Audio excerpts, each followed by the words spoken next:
Skupina savců sudokopitníci. Největším znakem pro tuto skupinu jsou 4 prsty na každé končetině, 4 nebo 2 prsty, na každém prstu je kopyto.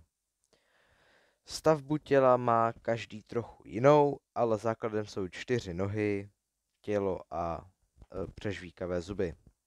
Přežvíkavé zuby se jim hodí, protože jsou to býložravci nebo všežravci, více teda býložravců. Vyskytují se na všech kontinentech i v Austrálii, kam mi teda dovezli lidi, ale už jsou tam. Při rozmnožování je vždycky jeden samec, jedna samice a je to prostě, sudokopitníci jsou třeba srnka, ovce, koza, ale třeba i hroch a velbloud. Takže